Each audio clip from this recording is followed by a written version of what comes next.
but it was a big risk, you know. For sure, The storage of it. They came actually late, really late. They arrived in Malta. They had to arrive in Malta a week before. They arrived in Malta on the Friday, literally 2 days before the event. So yes, it might be a lot of pressure for a 25-year-old person. You know, it's and all of this while trying to obviously keep all the show running. The Definitely. employees at the place of work, and not forgetting obviously about the daily content, the daily news, the daily videos. You can't kind of put everything aside and just focus on this because you have this event. I'm actually going to reframe my previous question because I feel that it was a little bit too abstract. I'm going to frame it in a way that it's a little bit perhaps more practical, because before I asked you where does this leave you, but in reality you seem that you found your own way of balance. What are some practical tools that you use in order to keep yourself afloat and productive at the same time? I travel a lot. That's kind of my... because I can't switch off when I'm in Malta. Okay. You know, so fair enough. There's always, as I said, there's it's always like something happening. You can't heal in a place where it got Literally. you hurt. And I don't get to enjoy myself a lot in Malta. I don't have the time. As I said, me and my Gavin, we don't go a lot. Many people tell me you're constantly traveling. How do you find the time? How do you find the budget and stuff? But in reality, I don't spend a lot of money when I'm here in Malta because I'm constantly working. So for sure. Basically what normal people are spending on the weekends, going out, going to restaurants and stuff, I'm using that kind of budget to travel abroad. Definitely. And spend 2-3 days because I don't afford to go away for a whole week, for example. So basically it's either weekends, for example, or a couple of days, literally 1 or 2 days max, because and even when I'm abroad, people will still call you.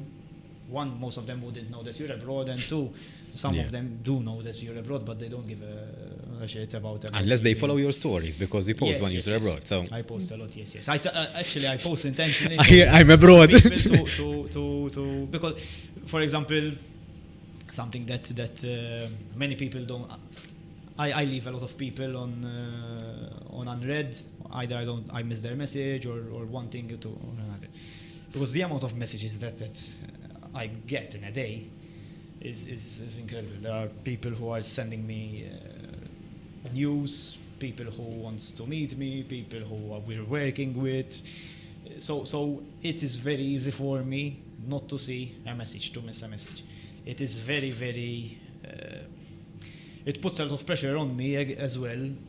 That might be a reason why maybe I don't like going out a lot in Malta, because when you go to public spaces and public places, you end up meeting people.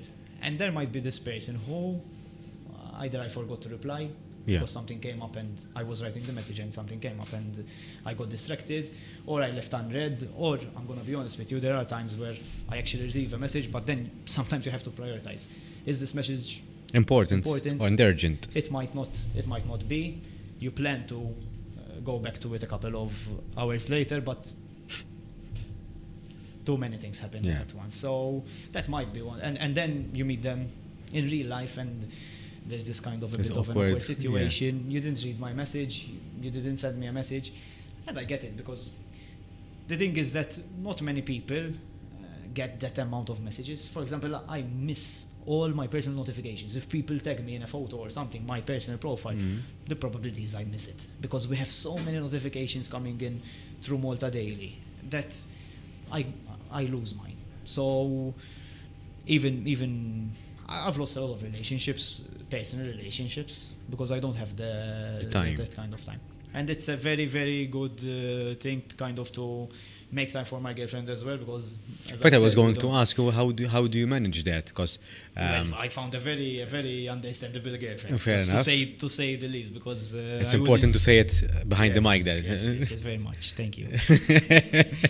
No, but true. It's I don't think it would have worked with another person, because obviously everyone deserves their attention, everyone deserves their time, and it's something that possibly I don't do much. But I think that she understands that I'm doing something that I like. Fair enough. And I think she's very proud of what I'm doing.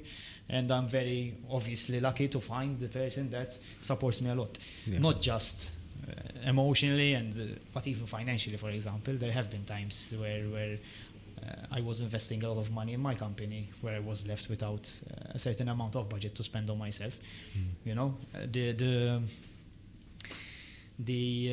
dream that every girl has, for example, is to find someone who can provide. Yeah. That's kind of the norm. And there were times where I wasn't capable of doing that. I mean, it's not because people have this bad kind of vision in their mind, perception that if you open a company, you're rich.